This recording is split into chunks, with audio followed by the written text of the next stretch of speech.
무너진 예루살렘 성전과 성벽, 그리고 통곡의 벽 안에서 기도하는 유대인들, 지성소가 있던 자리엔 무슬림 황금동이 세워지고 다윗 도시의 식수를 공급했던 히스기야 터널까지. 예수님의 마지막 여정을 따라 우리를 죽기까지 사랑하셨던 십자가의 길, 구원의 완성을 이루신 그 현장 예루살렘, 예수님을 기억하며 예루살렘 두 번째 이야기가 시작됩니다.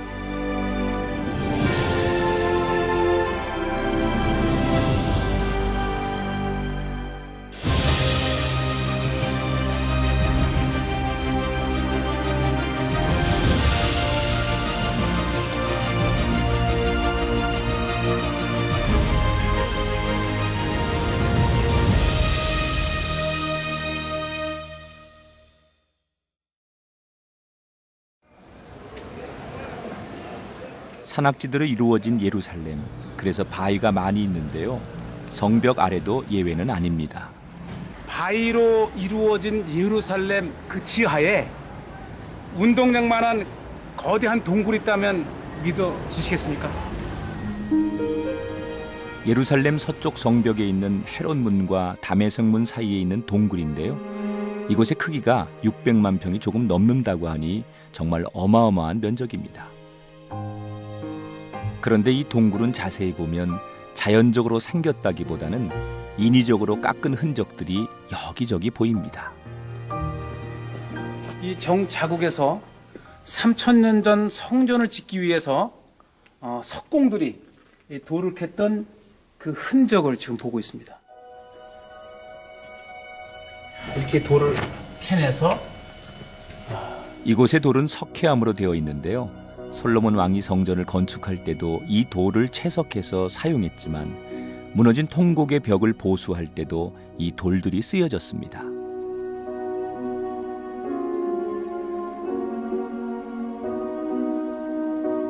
성전을 건축할 때 사용되어 이 동굴을 솔로몬의 채석장이라고 부르지만 시드기야 동굴로도 불리는데요.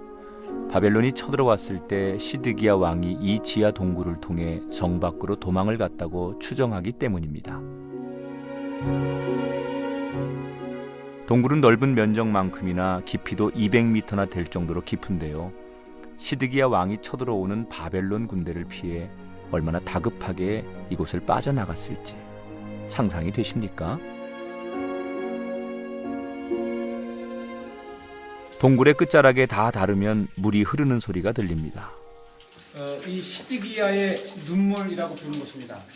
시드기야의 또는 솔로몬의 채석장을 들어와서 가장 깊은 이 안쪽에 원인 모를 물이 수천 년을 두고 흘러내립니다. 왜 하필 시드기야의 눈물이라고 했을까요? 아마도 시드기야 왕의 비참한 최후 때문이 아닐까 싶습니다.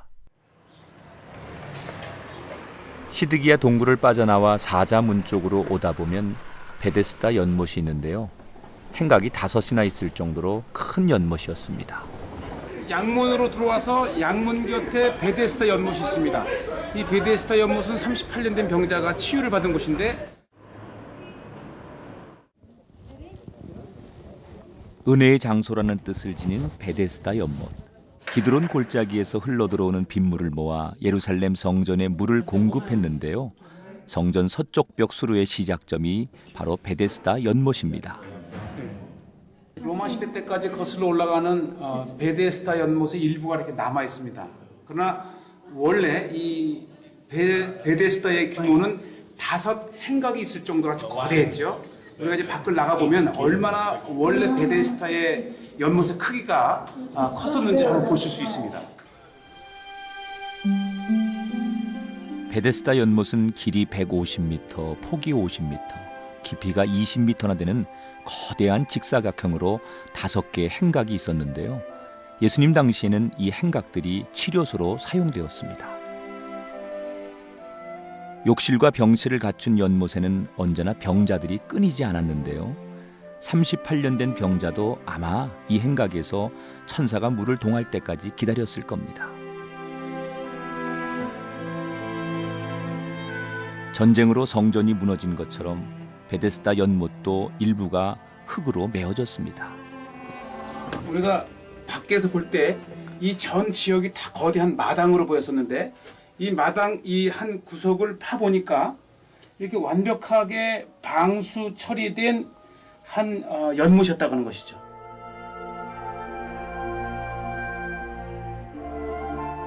연못의 물이 어떻게 움직였을까 궁금했는데요. 좁고 깊은 수로를 보니 상상이 갑니다. 베데스다 연못 바로 옆에는 마리아의 어머니 성 안나를 기념하는 교회가 있습니다. 동정녀 마리아의 어머니 그 성 안나를 기념한 기념교회가 있습니다. 동정녀 마리아가 태어났던 그런 집이기도 하고 또 그것을 기념해서 만든 이 교회가 아주 또 우리 순례객들에게 은혜의 장소입니다. 성 안나 교회는 십자군 시대에 지어졌는데요. 견고하고 순수한 모습입니다. 교회 남쪽에 난 계단을 따라 내려가면 지하 동굴이 있습니다.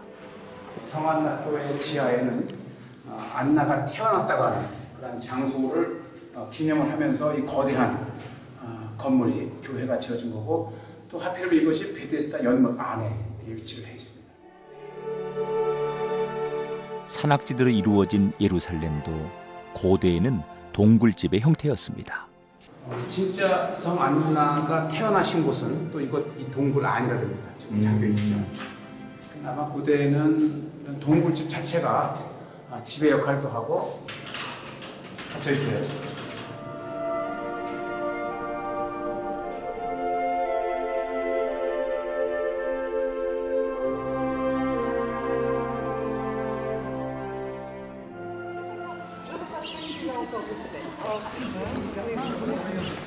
성안나가 태어나고 마리아가 태어난 장소를 벗어나니 예루살렘 특유의 커피가 간절해집니다.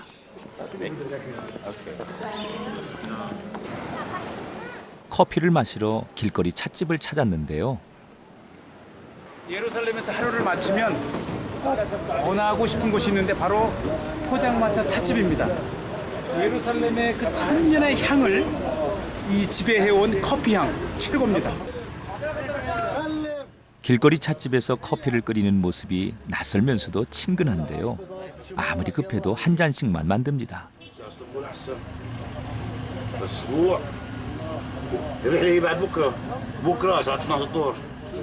향이 역시 다르네요. 한돈 1,000원, 현지가 1,000원. 예루살렘을 느낄 수 있는 커피입니다.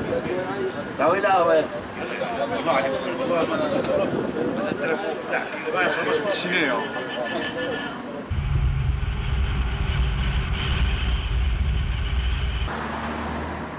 예루살렘 성전 동쪽에 위치한 감람산.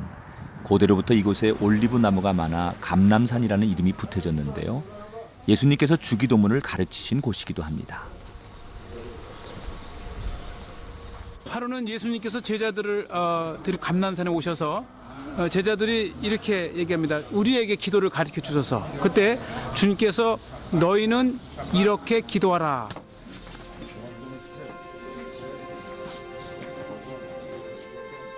예루살렘을 향한 마지막 여정에서 예수님은 주기도문을 제자들에게 가르치시는데요.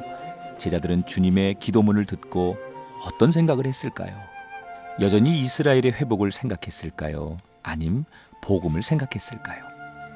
이 동굴에서 예수님께서 제자들에게 주의 기도문을 가르쳐 주셨다고 하는 것입니다.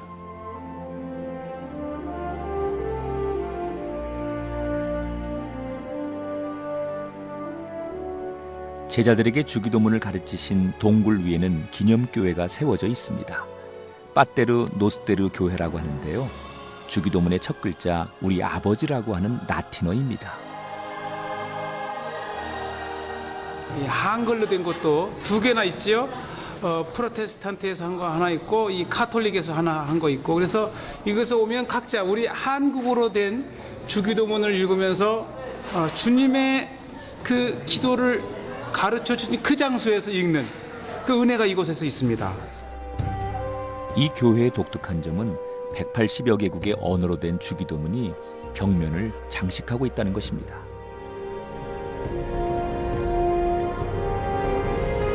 감남산 정상에서 50여 미터를 내려오면 오른쪽에 눈물교회가 있습니다. 예수님께서 예루살렘을 보시고 눈물을 흘리신 것을 기념하여 세운 교회입니다. 누가복음 19장 41절에 보면 가까이 오사 성을 보시고 우시며, 이렇게 해서 예수님께서 곧 성을 멸망할 또 파괴될 이런 성을 보시면서 우셨다가는 그런 장소에 세워진 기념교회, 도미너스 플레빗 눈물교회입니다. 와, 이곳에서 예배를 드리노라면 눈물을 흘리셨던 주님의 마음이 그대로 전해지는 것 같습니다. 예루살렘 성전은 파괴될 것이고 이스라엘 백성은 여전히 예수님을 인정하지 않을 테니 말입니다.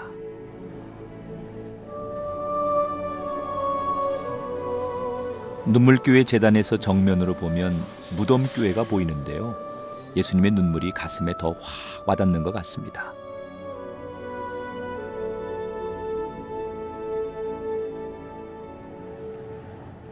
베다니에서 감남산으로 가는 초입에 베파게라는 도시가 있는데요. 베파게란 무화과 나무 밭이라는 뜻입니다.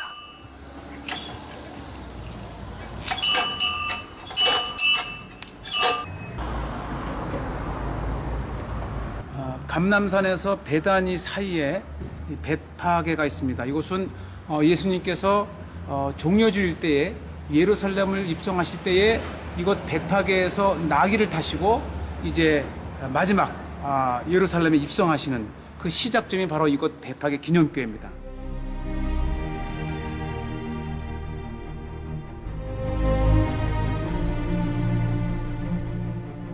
종려나무를 들고 호산나를 외치며 예수님을 따르던 제자들과 군중들, 아마도 이스라엘의 회복을 꿈꾸며 예수님을 환호했겠지요? 그때 예수님의 마음은 어땠을지.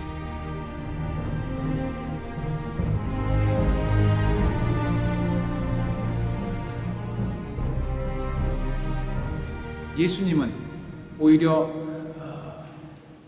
겸손하고 낮은 자세로 말이 아닌 나귀를 타고 섬김을 밟는 것이 아니라 섬기는 자로, 그리고 인류의 구원을 위해서 겸손하게 십자가를 지러 가신 그 예수님의 모습을 우리가 배워야 될 것 같습니다. 십자가를 지기 위해 예루살렘으로 들어가신 예수님, 그 마음을 제자들이 조금이라도 이해해 주었더라면.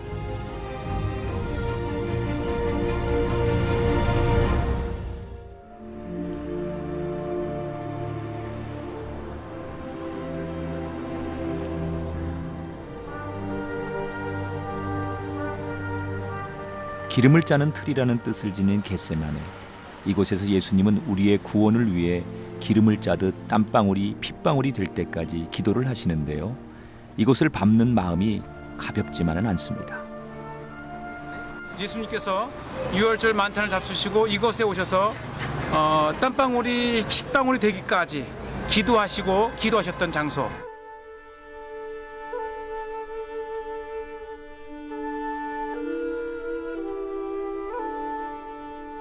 천장이 12개의 돔 모양으로 이루어진 교회는 유난히 진하고 어두운 색으로 되어 있습니다. 예수님이 기도하셨다가 하는 바위가 있고, 그 바위 주위에는 슬피 우는 비둘기 새겨져 있습니다. 예수님이 엎드려 기도하셨던 바위, 십자가의 죽음이 얼마나 고통스러운지 알고 있기에 인간 예수님도 얼마나 피하고 싶으셨을까요? 신이시면서 인간이셨던 예수님의 고통과 고뇌가 고스란히 전해져 오는 것 같습니다.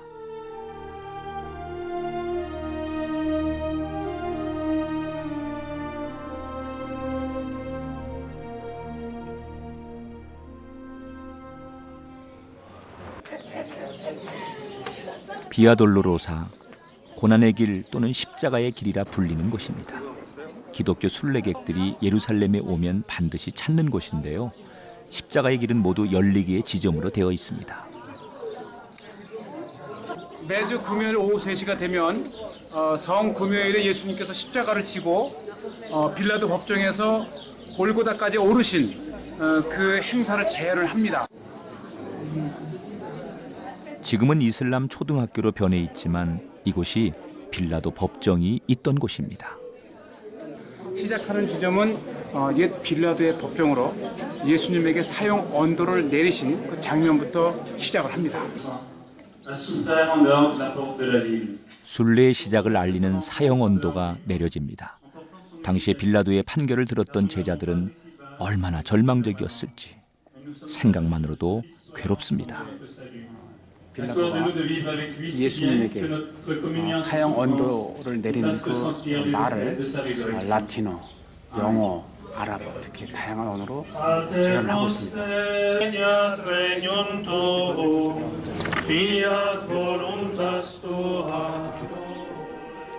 빌라도 법정에서 사형 언도를 받고 골고다를 향해 이제 나갑니다. 그 어떤 순례지보다 발걸음이 무거운데요. 이곳은 예수님께서 로마 군인들에게 조롱당하며 채찍을 맞으신 곳입니다.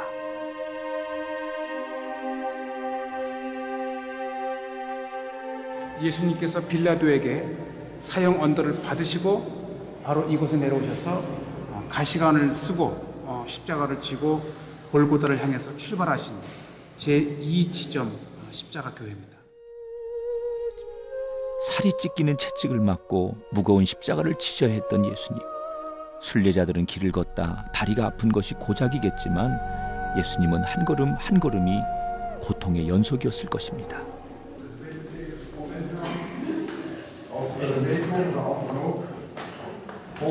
지금 우리가 십자가의 길을 걷는 현재의 길은 이제 후에 복원된 길이고 오리지널 길은 그 길보다 10m 이상 아래 예수님 당시 때의 길이 있고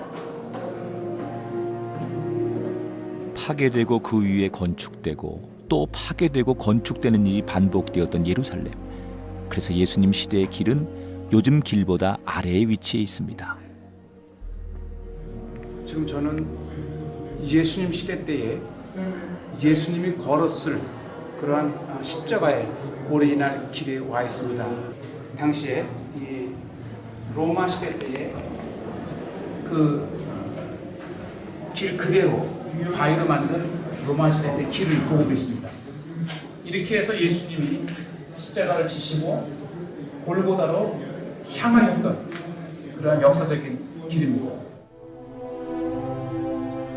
십자가를 끌며 이 울퉁불퉁한 길을 걸을 때마다 채찍 맞은 온몸에 전해졌을 고통. 그 고통을 생각하면서 걷는 이 길이 그저 은혜이고 감사이고 감동뿐입니다.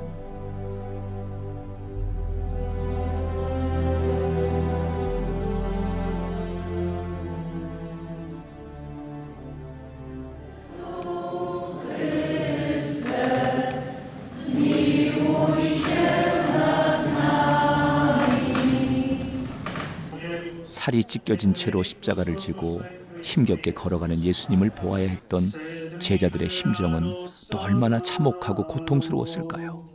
아마 구레네 시몬도 그런 뒤섞인 감정으로 예수님을 바라보았겠죠. 각 지점마다 간단간단하게 기도하고 그 예수님의 그 행적을 되새기는 역할을 합니다.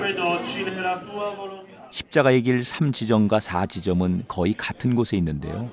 예수님께서 어머니 마리아를 보고 잠시 멈추신 장소입니다.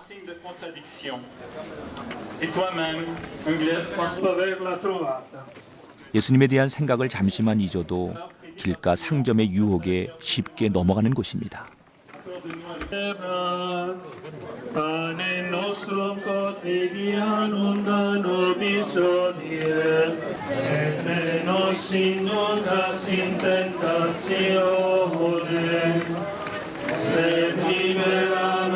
구레네 사람 시몬이 이곳에서 예수님의 십자가를 대신 지시고 올라간 그런 장소죠. 구레네 시몬이 예수님 대신에 십자가를 진 장소이기도 하고요. 시몬이 십자가를 대신 진 것을 보면 많이 지쳐 계신 예수님의 모습을 떠올리게 합니다. Comme quelqu'un de l'Empire se voile la face. Brisé, nous n'en faisions aucun cas.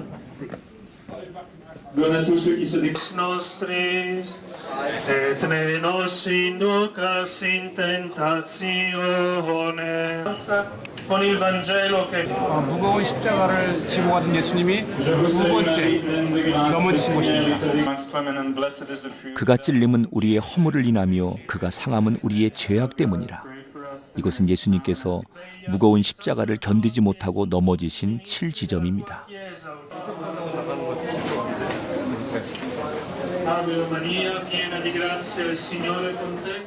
시장길이 복잡하지요?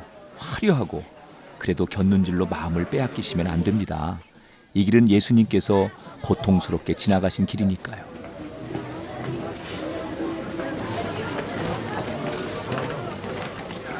그렇게 시장길이 끝나는 지점에서 28개의 계단을 오르면 9지점이 나옵니다.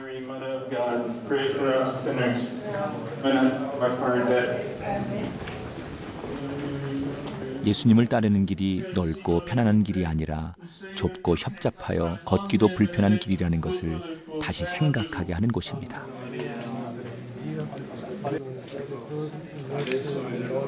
이것은 제9지점.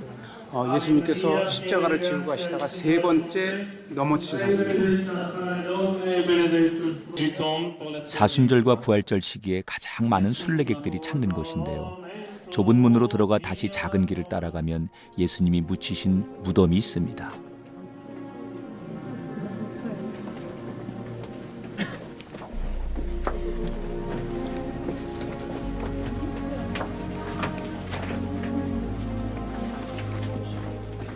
십자가의 길 10지점부터 14지점까지 있는 무덤교회인데요. 현재 이 무덤교회의 소유주는 무슬림입니다. 아이러니하게도 아침 저녁으로 무슬림이 교회 문을 열고 닫습니다.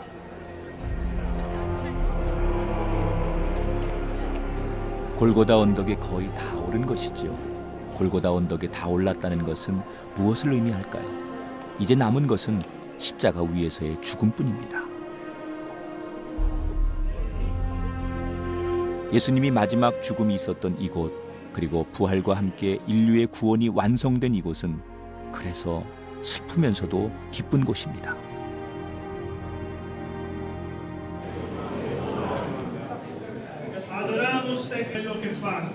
이곳이 예수님께서 십자가에 못 박히신 장소입니다.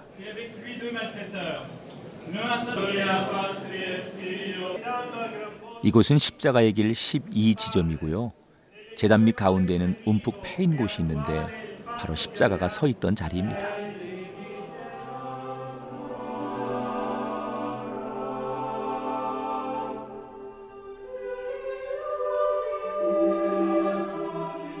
많은 사람들의 발길이 향하는 곳으로 따라가면 예수님의 빈 무덤이 있는데요. 십자가의 길 마지막 지점입니다. 예수님의 무덤은 원형의 둥근 지붕 밑에 있는데요.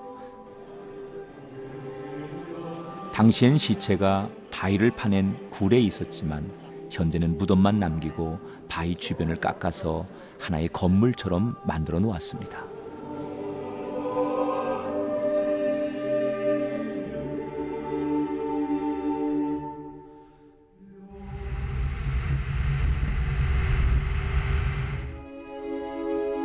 부활 후 40일 동안 제자들과 함께 하신 예수님은 마지막 지상 명령을 내리시고 제자들이 보는 앞에서 구름 위로 올라가십니다. 감람산에 세워진 승천교회입니다. 루터교 소속의 주로 개신교의 기념교회인데 예수님께서 감람산에서 다시 오마 약속하시고 승천하신 것을 기념을 해서 세워진 기념교회죠. 예수님의 승천을 기억하는 또 하나, 백향목인데요. 바람이 일 때마다 향기가 정말 좋습니다.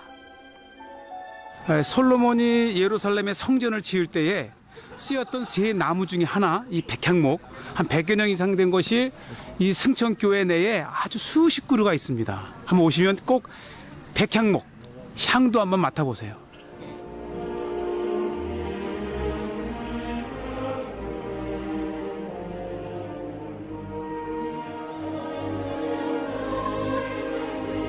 모두 기억하실 겁니다. 예수님의 지상 명령. 오직 성령이 너희에게 임하시면 너희가 권능을 받고 예루살렘과 온 유대와 사마리아와 땅끝까지 이르러 내 증인이 되라. 이제 예수님의 명령을 기억만 하지 말고 실천할 때가 아닐까 싶습니다.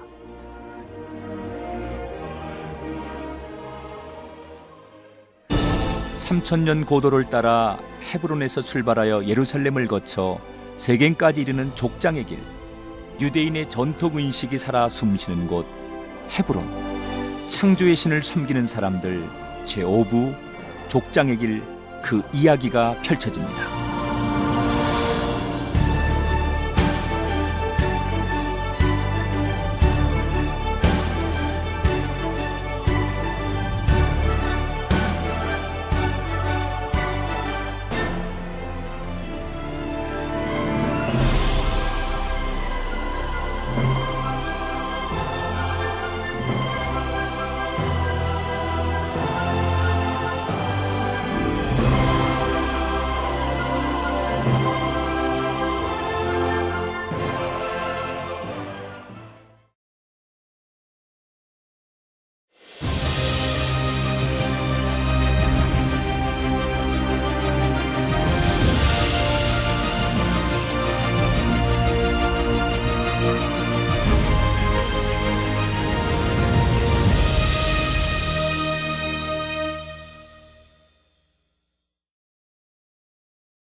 이곳을 밟는 마음이 가볍지만은 않습니다. 예수님께서 유월절 만찬을 잡수시고 이곳에 오셔서 땀방울이 핏방울이 되기까지 기도하셨던 장소.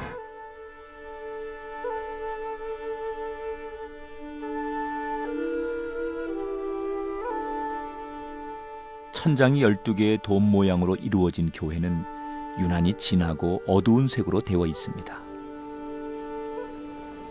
예수님이 기도하셨다가 하는 바위가 있고 그 바위 주위에는 숲이 오는 비둘기 현상이 있습니다. 예수님이 엎드려 기도하셨던 바위, 십자가의 죽음이 얼마나 고통스러운지 알고 있기에 인간 예수님도 얼마나 피하고 싶으셨을까요?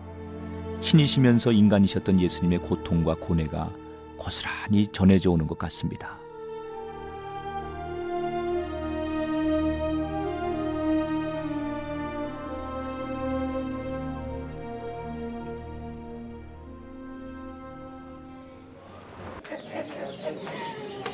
비아돌로로사, 고난의 길 또는 십자가의 길이라 불리는 곳입니다. 기독교 순례객들이 예루살렘에 오면 반드시 찾는 곳인데요. 십자가의 길은 모두 열리기의 지점으로 되어 있습니다. 매주 금요일 오후 3시가 되면 성금요일에 예수님께서 십자가를 지고 빌라도 법정에서 골고다까지 오르신 그 행사를 재현을 합니다. 지금은 이슬람 초등학교로 변해 있지만 이곳이 빌라도 법정이 있던 곳입니다. 시작하는 지점은 옛 빌라도의 법정으로 예수님에게 사형 언도를 내리신 그 장면부터 시작을 합니다.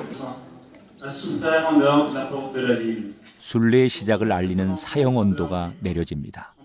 당시에 빌라도의 판결을 들었던 제자들은 얼마나 절망적이었을지 생각만으로도 괴롭습니다. 빌라도가 예수님에게 사형 언도를 내리는 그 말을 라틴어, 영어, 아랍어 이렇게 다양한 언어로 재현을 하고 있습니다.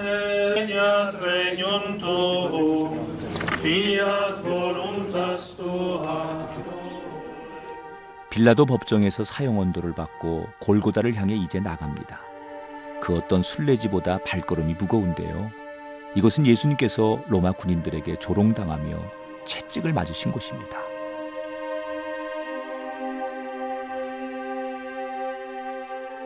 예수님께서 빌라도에게 사형 언도를 받으시고 바로 이곳에 내려오셔서 가시관을 쓰고 십자가를 지고 골고다를 향해서 출발하신 제2지점 십자가 교회입니다. 살이 찢기는 채찍을 맞고 무거운 십자가를 지셔야 했던 예수님. 순례자들은 길을 걷다 다리가 아픈 것이 고작이겠지만 예수님은 한 걸음 한 걸음이 고통의 연속이었을 것입니다.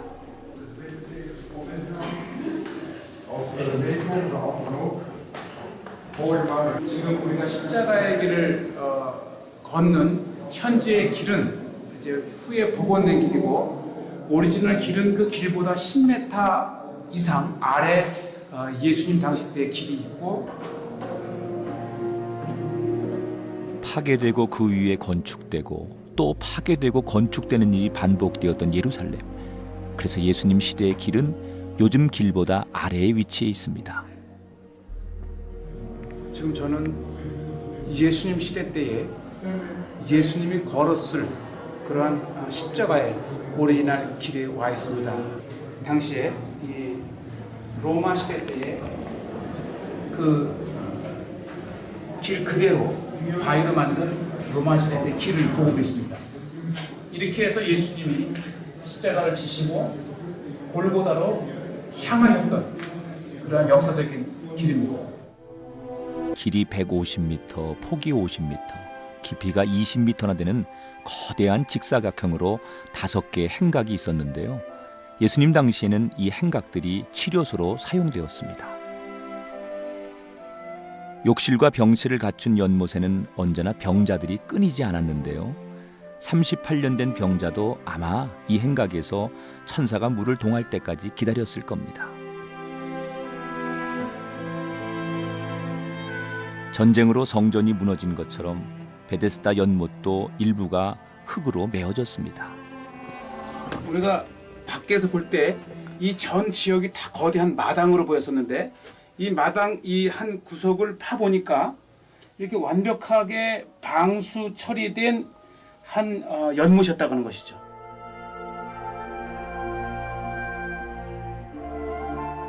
연못의 물이 어떻게 움직였을까 궁금했는데요. 좁고 깊은 수로를 보니 상상이 갑니다.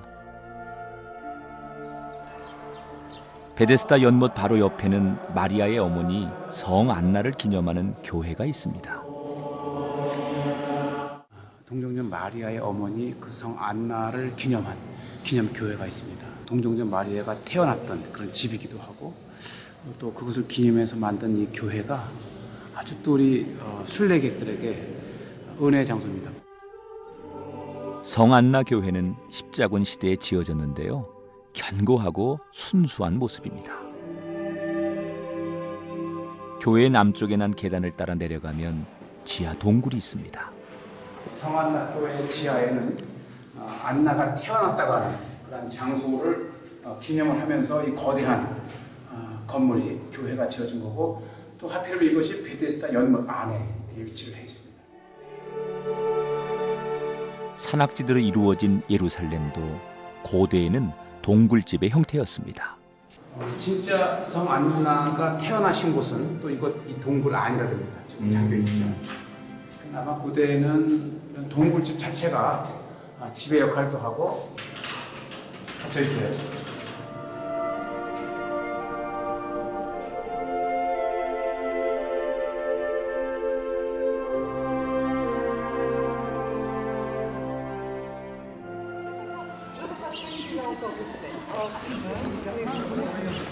성안나가 태어나고 마리아가 태어난 장소를 벗어나니 예루살렘 특유의 커피가 간절해집니다.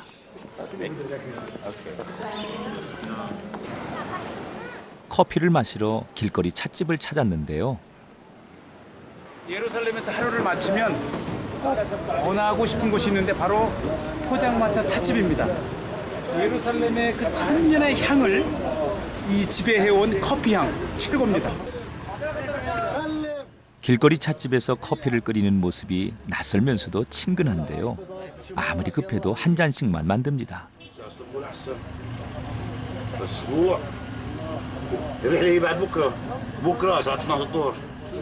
향이 역시 다르네요. 한돈 1,000원, 현지가 1,000원. 예루살렘을 느낄 수 있는 커피입니다.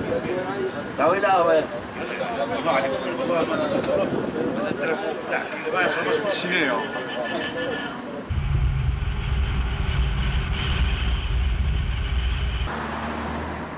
예루살렘 성전 동쪽에 위치한 감람산.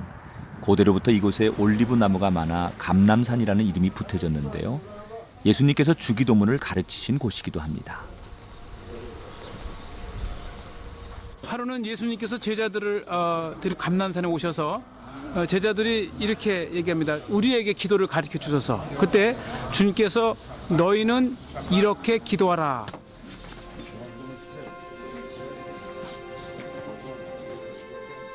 예루살렘을 향한 마지막 여정에서 예수님은 주기도문을 제자들에게 가르치시는데요.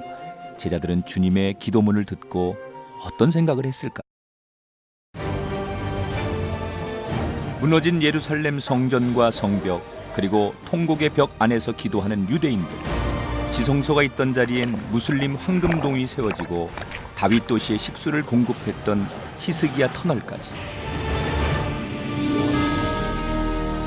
예수님의 마지막 여정을 따라 우리를 죽기까지 사랑하셨던 십자가의 길, 구원의 완성을 이루신 그 현장 예루살렘. 예수님을 기억하며 예루살렘 두 번째 이야기가 시작됩니다.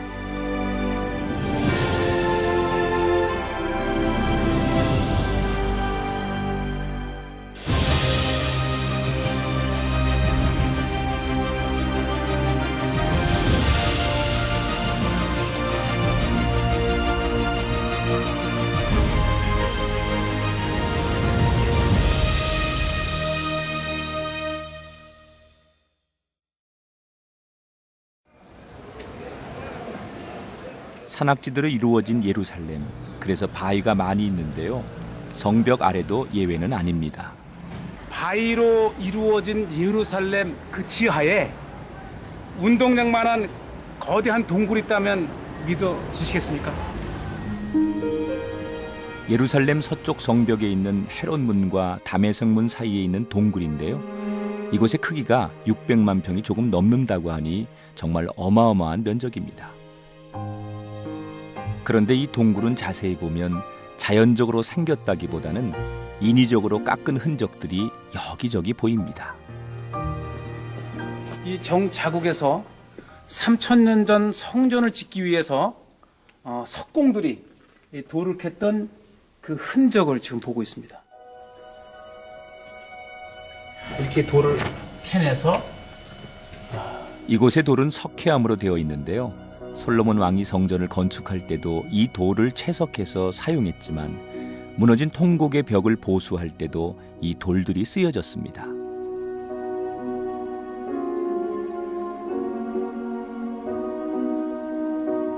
성전을 건축할 때 사용되어 이 동굴을 솔로몬의 채석장이라고 부르지만 시드기야 동굴로도 불리는데요. 바벨론이 쳐들어왔을 때 시드기야 왕이 이 지하 동굴을 통해 성 밖으로 도망을 갔다고 추정하기 때문입니다. 동굴은 넓은 면적만큼이나 깊이도 200m나 될 정도로 깊은데요. 시드기야 왕이 쳐들어오는 바벨론 군대를 피해 얼마나 다급하게 이곳을 빠져나갔을지 상상이 되십니까? 동굴의 끝자락에 다 닿으면 물이 흐르는 소리가 들립니다. 이 시드기야의 눈물이라고 부르는 것입니다. 시드기야의 또는 솔로몬의 채석장을 들어와서 가장 깊은 이 안쪽에 원인 모를 물이 수천 년을 두고 흘러내립니다. 왜 하필 시드기야의 눈물이라고 했을까요? 아마도 시드기야 왕의 비참한 최후 때문이 아닐까 싶습니다. 시드기야 동굴을 빠져나와 사자문 쪽으로 오다 보면 베데스다 연못이 있는데요. 행각이 5이나 있을 정도로 큰 연못이었습니다. 양문으로 들어와서 양문 곁에 베데스다 연못이 있습니다. 이 베데스다 연못은 38년 된 병자가 치유를 받은 곳인데 은혜의 장소라는 뜻을 지닌 베데스다 연못. 기드론 골짜기에서 흘러들어오는 빗물을 모아 예루살렘 성전에 물을 공급했는데요. 성전 서쪽 벽 수로의 시작점이 바로 베데스다 연못입니다. 로마 시대 때까지 거슬러 올라가는 베데스다 연못의 일부가 이렇게 남아 있습니다. 그러나 원래 이 베데스다의 규모는 5 행각이 있을 정도로 아주 거대했죠. 우리가 이제 밖을 나가 보면 얼마나 원래 베데스다의 연못의 크기가 컸었는지 한번 보실 수 있습니다. 베데스다 연못은 십자가를 끌며 이 울퉁불퉁한 길을 걸을 때마다 채찍 맞은 온몸에 전해졌을 고통.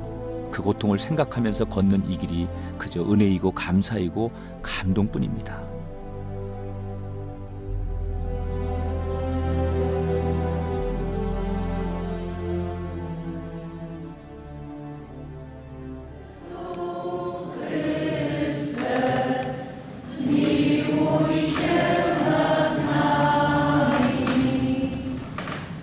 살이 찢겨진 채로 십자가를 지고 힘겹게 걸어가는 예수님을 보아야 했던 제자들의 심정은 또 얼마나 참혹하고 고통스러웠을까요? 아마 구레네 시몬도 그런 뒤섞인 감정으로 예수님을 바라보았겠죠. 각 지점마다 간단간단 기도하고 그 예수님의 그 행적을 되새기는 역할을 십자가의 길 3지점과 4지점은 거의 같은 곳에 있는데요. 예수님께서 어머니 마리아를 보고 잠시 멈추신 장소입니다.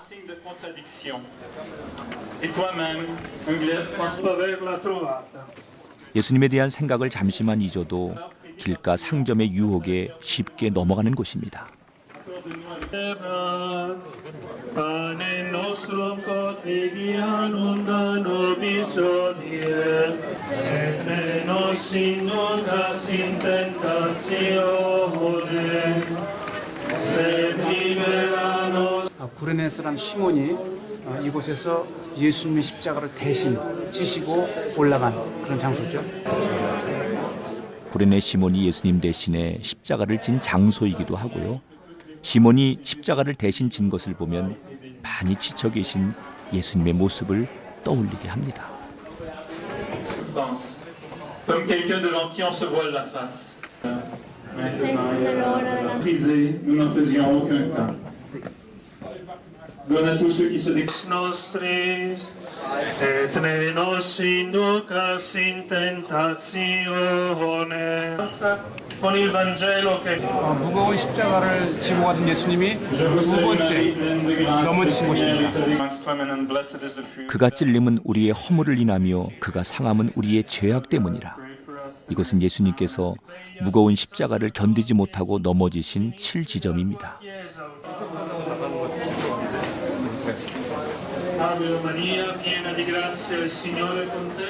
시장길이 복잡하지요. 화려하고 그래도 곁눈질로 마음을 빼앗기시면 안 됩니다. 이 길은 예수님께서 고통스럽게 지나가신 길이니까요.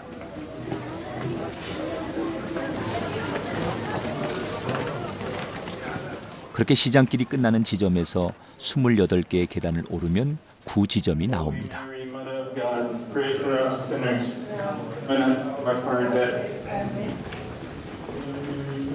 예수님을 따르는 길이 넓고 편안한 길이 아니라 좁고 협잡하여 걷기도 불편한 길이라는 것을 다시 생각하게 하는 곳입니다.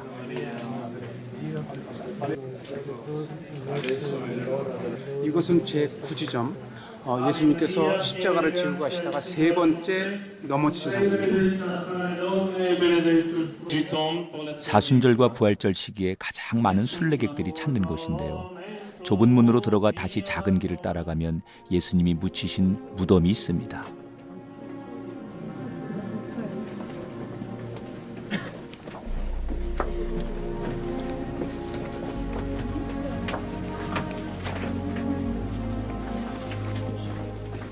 십자가의 길 10지점부터 14지점까지 있는 무덤교회인데요. 현재 이 무덤교회의 소유주는 무슬림입니다. 아이러니하게도 아침 저녁으로 무슬림이 교회 문을 열고 닫습니다.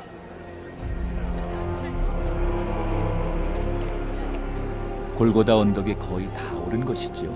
골고다 언덕에 다 올랐다는 것은 무엇을 의미할까요? 이제 남은 것은 십자가 위에서일까요? 여전히 이스라엘의 회복을 생각했을까요? 아님 복음을 생각했을까요? 이 동굴에서 예수님께서 제자들에게 주의 기도문을 가르쳐 주셨다고 하는 것입니다.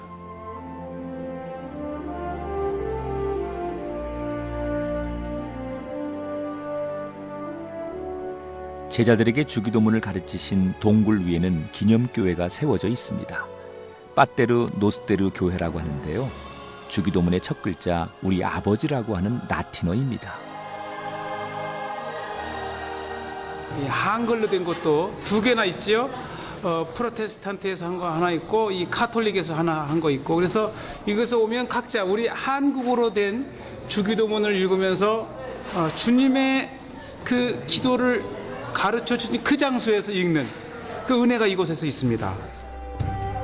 이 교회의 독특한 점은 180여 개국의 언어로 된 주기도문이 벽면을 장식하고 있다는 것입니다.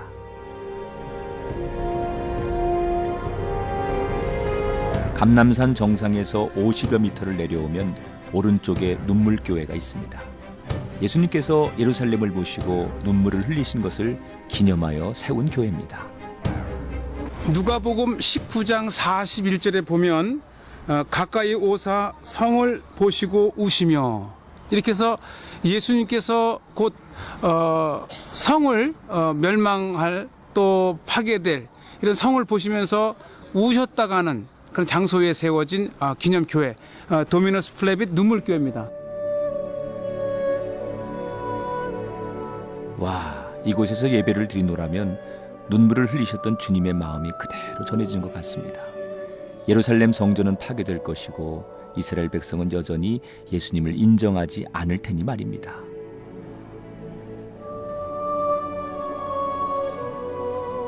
눈물교회 재단에서 정면으로 보면 무덤교회가 보이는데요. 예수님의 눈물이 가슴에 더 확 와닿는 것 같습니다.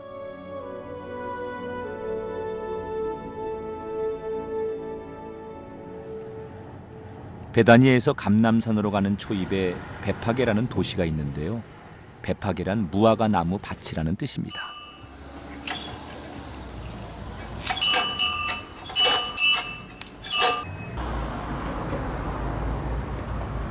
감남산에서 베다니 사이에 베파게가 있습니다. 이곳은 예수님께서 종려주일 때에 예루살렘을 입성하실 때에 이곳 베파게에서 나귀를 타시고 이제 마지막 예루살렘에 입성하시는 그 시작점이 바로 이곳 베파게 기념교회입니다.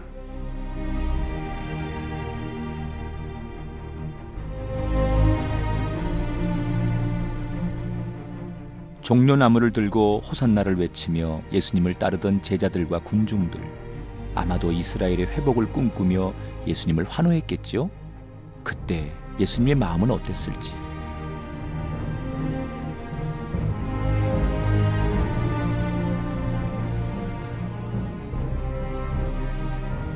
예수님은 오히려 겸손하고 낮은 자세로 말이 아닌 나귀를 타고 섬김을 밟는 것이 아니라 섬기는 자로 그리고 인류의 구원을 위해서 겸손하게 십자가를 지러 가신 그 예수님의 모습을 우리가 배워야 될 것 같습니다. 십자가를 지기 위해 예루살렘으로 들어가신 예수님. 그 마음을 제자들이 조금이라도 이해해 주었더라면.